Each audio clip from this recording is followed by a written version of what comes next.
بسم اللہ الرحمن الرحیم۔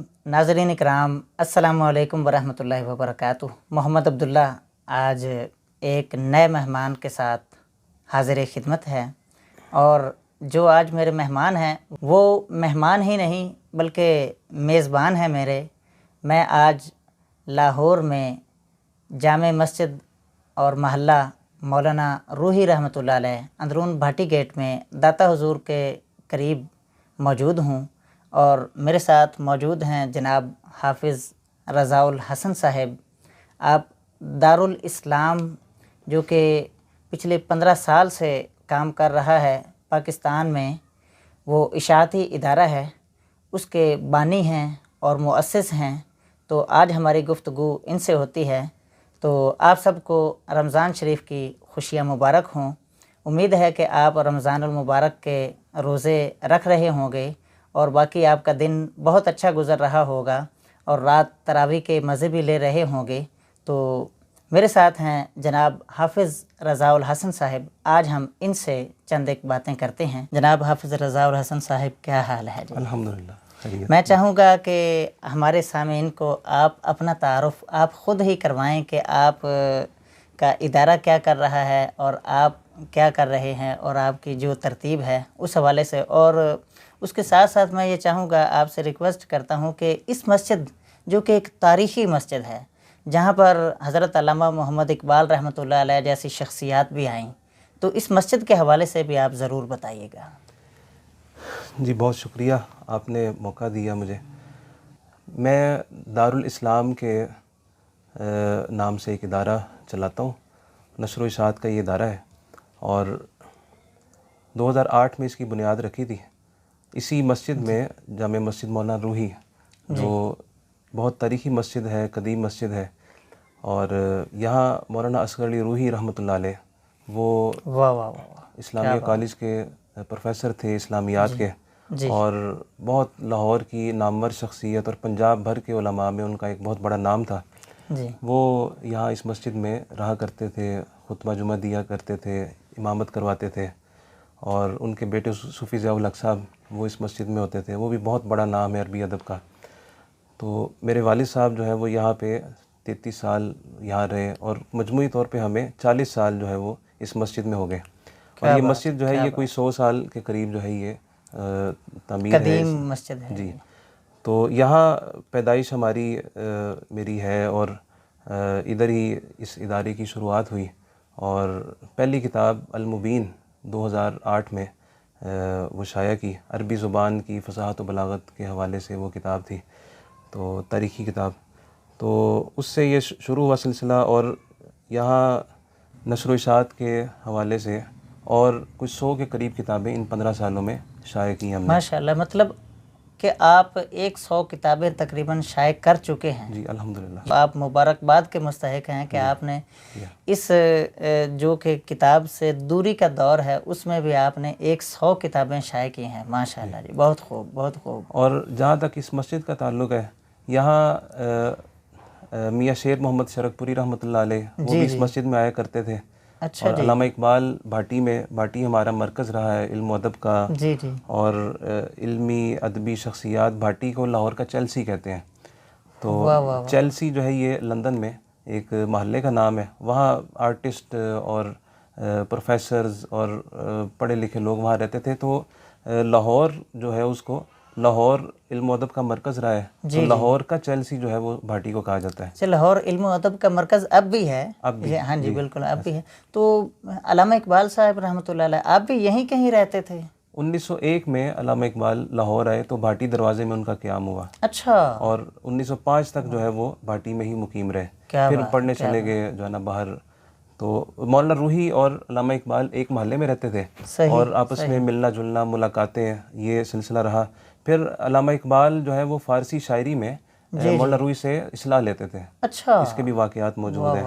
کیا بات ہے۔ تو ہمیں بھی ایک شرف حاصل ہے کہ الحمدللہ آپ کے ذریعے سے میں نے بھی وہ ایک کتاب العروض والقوافی حضرت پروفیسر مولانا اصغر علی روحی رحمۃ اللہ علیہ کی شائع کی، چھاپی، وہ ساری ایک آپ کی ہی ایک تحریک دی ہوئی تھی، ترغیب دی ہوئی تھی۔ تو الحمدللہ میں سمجھتا ہوں اس معاملے میں آپ میرے استاد بھی ہیں۔ جو ہے نا کتاب کے کلچر کو عام کرنے میں وہ مجھے انگلی پکڑ کر سکھانے میں آپ کا بہت بڑا کردار ہے جی. یہ تو آپ کی اپنی کتاب سے دوستی اور دلچسپی اور کتاب سے تعلق ہے آپ کا. یہاں بہت سے ماشاءاللہ پبلشنگ کی فیلڈ میں بہت سے دوست ہیں، لیکن جو کتاب جو ہے علمی نوعیت کی ہوتی ہے اس کو دیکھ کے وہ ڈر جاتے ہیں. وہ کہتے ہیں کہ جو ہے نا وہ اپنا ان کا پیش نظر ہوتا ہے، کاروباری نقطہ نظر. تو آپ ماشاءاللہ اور جو ہمارا ادارہ ہے اس کی اولین ترجیح ہے کہ ہم علمی چیزوں کو نمایاں کریں. کاروبار جو ہے اس کے بعد میں ہے، نفع نقصان جو ہے وہ تو اللہ کی طرف سے ہے. تو ہم جو اپنی لٹریچر ہے وہ کہ جس پہ ہماری بنیادیں قائم ہیں اور جو ہمارے اسلاف کا ہے، جو بزرگوں کا ہے، جو پارٹیشن سے پہلے کے لوگ ہیں، ان کی چیزوں کو ہم سامنے لے کے ہیں. ایک تو فرقہ واریت سے جو ہے نا وہ ان میں وہ مسائل نہیں ہیں. دوسرا ہے کہ جو ہے نا وہ مضبوط ٹھوس بنیادیں ہیں اس کی. تو انشاءاللہ مولانا روحی صاحب کی ساری چیزیں ہم انشاءاللہ وہ شائع کریں گے اپنے ادارے سے. بالکل صحیح. اچھا، دارالاسلام اب تک 100 کتابیں شائع کر چکا ہے. آپ کا کیسا تجربہ رہا؟ کیا قارئین اس طرح کی کتابیں چاہتے ہیں، وہ پڑھنا بھی چاہتے ہیں، یا بس وہ دیکھتے ہیں اور چٹپٹی سی چیزیں پڑھنا چاہتے ہیں اور اس کے بعد آگے نکل جاتے ہیں؟ کیا آپ کا ایکسپیرینس کیا رہا؟ جو علمی کتابوں کی صورتحال ہے وہ ایسی ہے کہ جو ہے نا ایک تو جو ہم چھاپنے والے ہیں ہمیں بھی یہ پتہ ہوتا ہے کہ جو ہے نا جو ہر بندہ علمی چیز کو سمجھنے کی، پڑھنے کی صلاحیت نہیں رکھتا. تو اس کے ایک مخصوص طبقہ ہے، پڑھے لکھے لوگ ہیں. ماشاءاللہ ہمارے ملک میں بھی اتنی بھی کوئی قحط جو ہے نا وہ نہیں ہے. بہت یونیورسٹیاں ہیں، مدارس ہیں، اسکول کالجز ہیں، عام لوگ بھی پڑھنے کا اچھا ذوق رکھتے ہیں. لیکن اس کے باوجود ان میں سے بھی بہت مخصوص طبقہ ہے، کم لوگ ہیں کہ جو پڑھتے ہیں. تو کاروبار کے لحاظ سے منافع بخش تو کاروبار نہیں ہے یہ. البتہ یہ ہے کہ اپنے ذوق کی تسکین اور اپنے بزرگوں کے اثاثے کو محفوظ کرنا یہ ایک دل کی تسکین اور تسلی کے لیے. اور بندہ جب یہ کام شروع کرتا ہے تو اس میں اتنا بھی نقصان نہیں ہوتا کہ جو ہے نا یعنی انسان کا سلسلہ وہ چلتا رہتا ہے، اور جو علمی لوگ ہیں ان سے ملاقاتیں ہوتی ہیں، رابطہ ہوتا ہے، اس سے بھی انسان کو جو ہے نا بہت جگہ وہ ایک فائدہ، تسکین ملتی ہے. تسکین سب سے بڑی اہل بات ہے. علم لوگ آتے ہیں، وہ آ کر کتابیں لیتے بھی ہیں، اور ان کو جب کتابیں بھیجی جاتی ہیں پھر کتابوں میں کئی ایسے مسائل ہوتے ہیں، وہ بات چیت کرتے ہیں، وہ کہتے ہیں کہ یار اس کتاب کو ہم نے پڑھا تو اس میں فلاں جگہ پر یہ لکھا ہوا ہے، تو ایک تعلق بن جاتا ہے. تو میرے خیال میں جو قلبی تسکین ہوتی ہے تو یہ بہت بڑی بات ہے. یقیناً علمی لوگوں سے اور پڑھے لکھے لوگوں سے آپ کا تعلق ہونا اور وابستہ رہنا یہ آپ کو جو ہے نا دلی وہ سکون بخشتا ہے کہ جو ہے نا جو آپ پیسے دے کے نہیں حاصل کر سکتے، وہ نہیں آ سکتا. بالکل صحیح. اچھا، میرا ایک سوال ہے کہ کسی بھی قوم کی ترقی میں کتاب کیا کردار ادا کر سکتی ہے؟ دیکھیں جی، کتاب تو جو ہے نا وہ ایسے ہے جیسے زندہ رہنے کے لیے آکسیجن ہوتی ہے. تو اس طرح انسان، جو بندہ جس کا پڑھنے لکھنے سے، خاص طور سے تدریس سے جو لوگ وابستہ ہیں، یا کوئی بھی چیز، انہوں نے، آج سوشل میڈیا کا دور ہے، مطالعے کے بغیر انسان جو ہے نا کچھ بھی نہیں ہے، خالی برتن ہے. تو جو بندہ پڑھے گا وہی کچھ آگے منتقل کر سکے گا.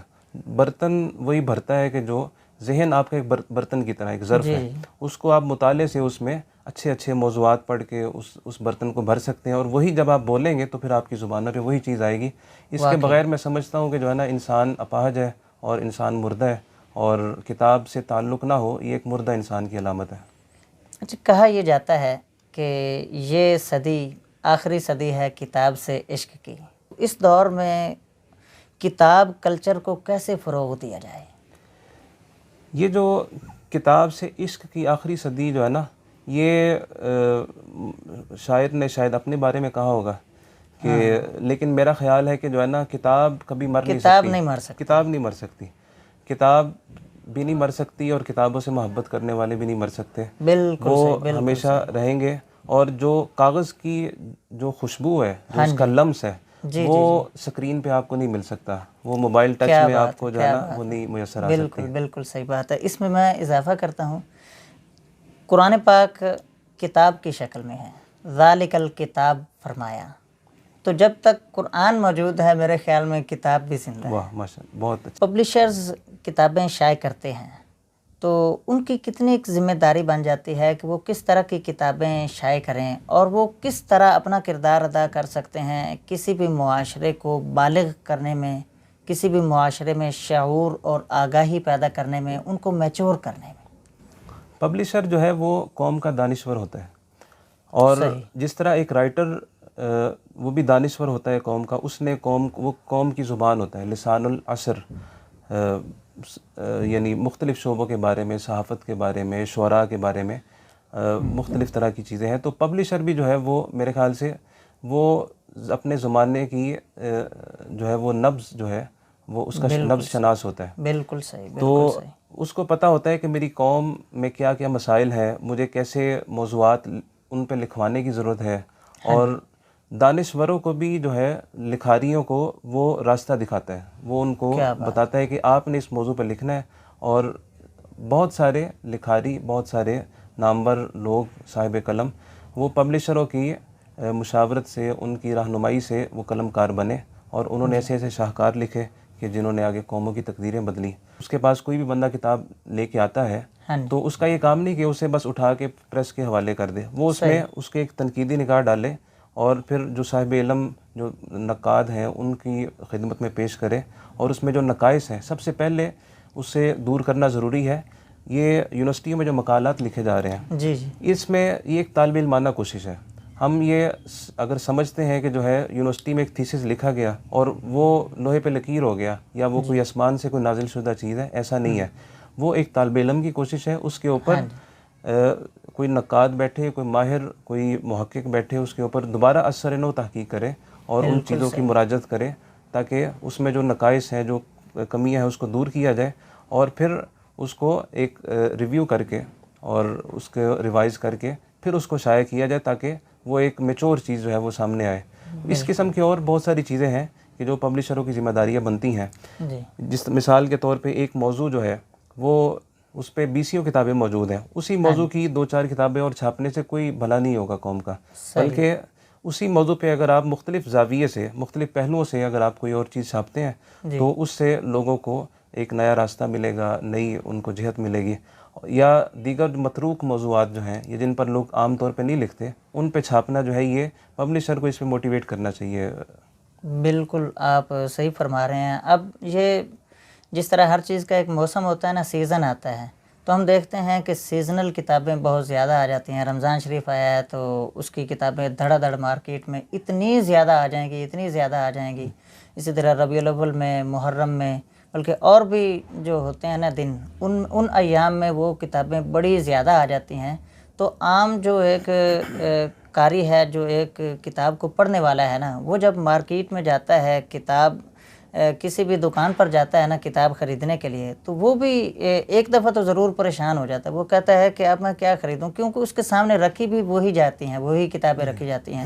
حالانکہ اس کا ذوق کوئی اور ہوتا ہے، لیکن وہ بھی بس وہیں سے کوئی ایک کتاب خرید کر واپس چلا جاتا ہے. مذہبی جو ادب ہے، مذہبی لٹریچر، اس میں، اور یعنی مذہب کے ساتھ ساتھ دیگر موضوعات بھی، سیاست میں بھی اور ادب میں بھی یہی مسائل ہیں کہ جب وہ لکیر کا فقیر اور مکھی پہ مکھی مارتے ہیں تو اس سے جو ہے نا قاری جو ہے وہ بہت برا تاثر لیتا ہے.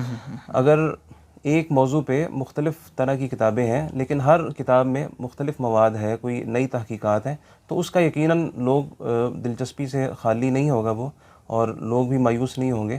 تو یہ پبلشر کی بہرحال ذمہ داری ہے کہ وہ ریپیٹڈ چیزیں اور تکرار اس سے بچے، اور نقالی کی بجائے تخلیقی مواد جو ہے وہ قوم کے سامنے پیش کرے. میرے خیال میں اس وقت ایسے پبلشرز جنہوں نے اپنے اس حوالے سے کوئی نقاد بورڈ بٹھائے ہوئے ہیں نا، وہ زیادہ کامیاب ہیں اور وہ معاشرے میں بہت اچھا اثر ڈال رہے ہیں. جی بالکل. جو بڑے ادارے ہیں، جو یعنی غیر ملکی اداروں کے حوالے سے سنا ہے، بلکہ یقیناً ہے کہ ان کے ہاں جب کوئی کتاب آتی ہے وہ باقاعدہ ایڈیٹر بیٹھے ہوتے ہیں ان کے، اور 1 2 4 5 ایڈیٹر اس کے اوپر تنقیدی نگاہ ڈالتے ہیں، اس کو ادھیڑ کے رکھ دیتے ہیں کتاب کو، اور پھر جب وہ 4-5 محققین اور صاحب قلم کے قلم سے گزر کے آتی ہے کتاب، وہ پھر ایک شاہکار بن جاتی ہے، متن بن جاتا ہے وہ. میرے خیال میں یہی وجہ ہے کہ ان کی کوئی بھی کتاب آتی ہے نا تو وہ بیسٹ سیلر ہوتی ہے.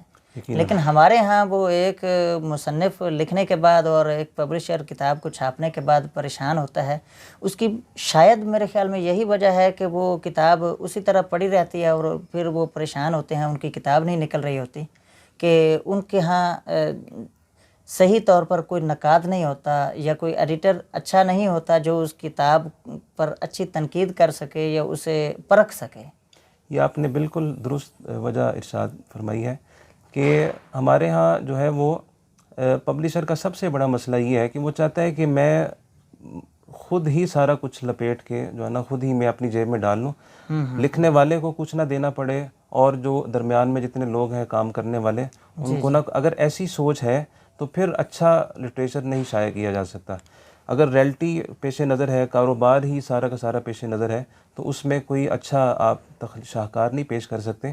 جو ادارے ایسے کرتے ہیں, جو اس پہ اخراجات بھی برداشت کرتے ہیں, وہی جو ہے اس پہ اچھی کوئی تخلیق بھی پیش کر سکتے ہیں. اچھا, میں دیکھتا ہوں کہ آپ کے پاس مختلف یونیورسٹیز کے ایسے اسٹوڈنٹس بھی آتے ہیں جنہوں نے خصوصاً مقالہ لکھنا ہوتا ہے, کوئی تھیسس لکھنے ہوتے ہیں, اور مدارس کے طلباء بھی آتے ہیں.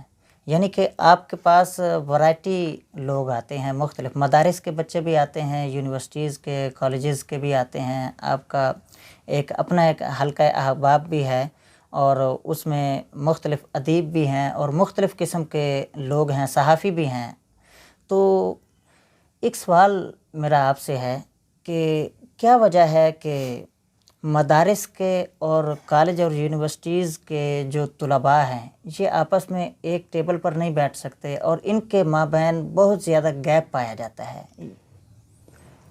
یہ سوال جو ہے نا یہ بھی بہت گہرا سوال ہے, بہت اس پہ توجہ غور و فکر کی ضرورت ہے. یہ اس سوال کے پہ اگر ہم غور و فکر نہیں کرتے تو ہم سمجھ لیں کہ دو فرقوں کی شکل میں ہیں. جی صحیح. مذہب والے الگ اپنے آپ کو ایک فرقہ تصور کرتے ہیں, اور جو دنیاوی علوم کے یونیورسٹی کے لوگ ہیں وہ اپنے آپ کو ایک الگ دنیا میں وہ شمار کرتے ہیں. جی. اب اس میں اچھا جدت اور قدامت کا بھی اس میں مسئلہ ہے کہ مدارس والے جو ہے وہ قدامت قدیم روایت کے وہ پاسبان ہیں, اور جو یونیورسٹیوں والے ہیں وہ جدت کے جو ہے نا وہ پیامبر ہیں. تو میں سمجھتا ہوں یہ ادھوری بات ہے. اس طرح مدارس والے جو ہے وہ یعنی ان کو قدامت کے ساتھ جدت کی طرف بھی آئیں, اور یونیورسٹی والے جو ہے وہ اگر قدامت سے وہ ریلیٹ نہیں ہوں گے تو وہ بھی جو ہے نا وہ ادھورے ہیں, نامکمل ہیں. جو ان دونوں کا جامع ہے وہ اپنے دینی اور دنیاوی ہر لحاظ سے جو ہے نا وہ کامیاب تصور ہوگا. اور اس کو قریب کرنے کا, اس فاصلے کو ختم کرنے کا یہی طریقہ ہے کہ کچھ ایسی ہم آہنگ اور رواداری والی جو ہے وہ نشستیں مدارس میں بھی رکھی جائیں, مدارس والے جو ہیں وہ یونیورسٹیوں میں کریں, اور دونوں کو بتائیں کہ آپ کے مسائل کیا ہیں وہ ان کو بتائیں, اور دونوں آپس میں مل کے ایک ٹیبل پہ بیٹھ کے جب تک ذمہ داران اس کو حل نہیں کریں گے تب تک نہ استفادہ کر سکیں گے اور نہ اس گیپ کو ختم کر سکیں گے. بالکل صحیح بات ہے, آپ نے بہت اچھا حل تجویز فرمایا کہ ہم نے اس پہ کچھ نشستیں کی ہیں. ہمارے دوست ہیں محسن فراز صاحب, لاہور ورثہ وہ کے نام سے وہ ادارہ چلاتے ہیں.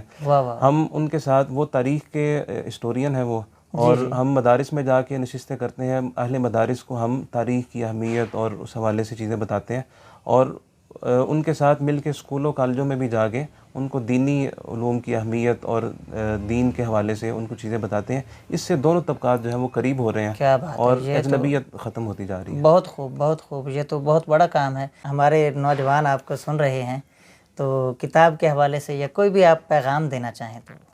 نوجوانوں کے لیے آج سب سے بڑا پیغام جو میں سمجھتا ہوں میری نظر میں یہ ہے کہ نوجوان فکری اغوا سے بچیں. جو سیاسی پارٹی اٹھتی ہے, جو مذہبی کوئی جماعت کھڑی ہوتی ہے, وہ دین کے نام پہ, سیاست والے سیاست کے نام پہ نوجوانوں کا, یوتھ کا جو ہے وہ غلط استعمال کر رہے ہیں, اور اپنے مقاصد کے لیے ان کو کسی طاقت سے وہ لڑا دیتے ہیں, اور وہ لڑا دے ممولے کو شہباز سے, یہ فارمولہ انہوں نے رکھ لیا ہے, اور نوجوانوں کی صلاحیتوں کو بے دریغ اس کا قتل کر رہے ہیں. جب یہی نوجوان 10 سال 15 سال کسی جماعت میں کوئی اپنی صلاحیتیں غرق کر کے, ضائع کر کے, جب اسے سمجھ آتی ہے کہ میرے ساتھ کیا ہوا ہے, تب تک اس کے اندر وہ جذبہ, وہ شباب جو ہے وہ ختم ہو چکا ہوتا ہے, یا وہ روح بزوال ہوتا ہے. تو وہ پھر افسوس کے سوا کچھ نہیں بچتا, اور اپنے ماضی کی غلطیوں پہ بندہ افسوس ہی کر سکتا ہے. تو کم از کم اتنا آپ کو اپنے اساتذہ کی, اپنے بڑوں کی رہنمائی میں رہ کے, ان کے مشورے سے آپ کو اپنا فکری اغوا نہیں ہونے دینا چاہیے.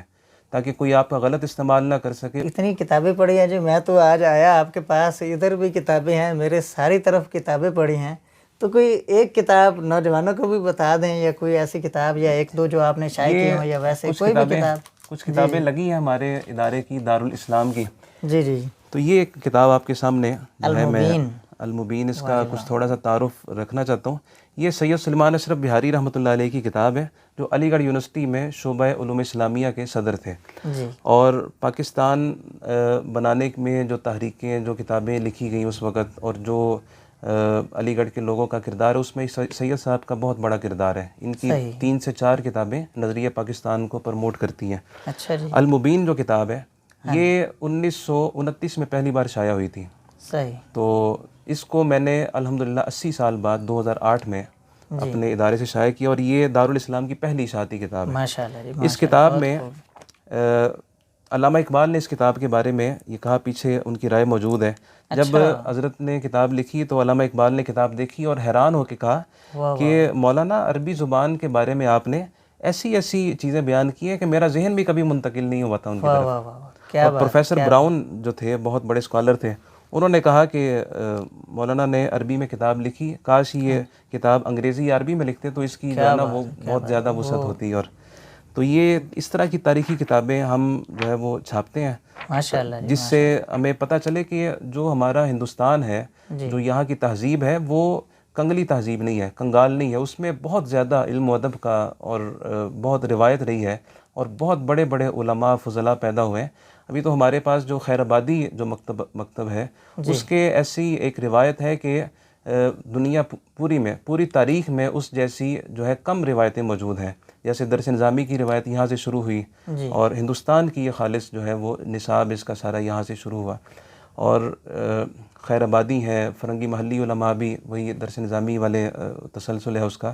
یا ہمارے پاکستان میں ایسی علمی مراکز موجود ہیں، علمی ادبی، بندیالوی علماء، یہ ایسے ہمارے یہاں پورے پاکستان میں اور انگلینڈ اور مغربی ممالک تک جو ہے، یہاں کے فضلاء بندیالویوں کے جو شاگرد ہیں وہ فاضل ہو کے وہ وہاں جا کے خدمات انجام دے رہے ہیں. تو ہمیں اپنی چیزوں کو جو ہے وہ اجاگر کرنے کی ضرورت ہے. بالکل صحیح. پارٹیشن کے بعد پاک و ہند، تو کیا یہاں کے پبلشرز کا یا یہاں کے مصنفین کا وہ انڈیا سے، اور انڈیا کے مصنفین کا یہاں کے لوگوں سے بھی کچھ رابطہ ہے یا ایک تعلق ہے یا نہیں ہے؟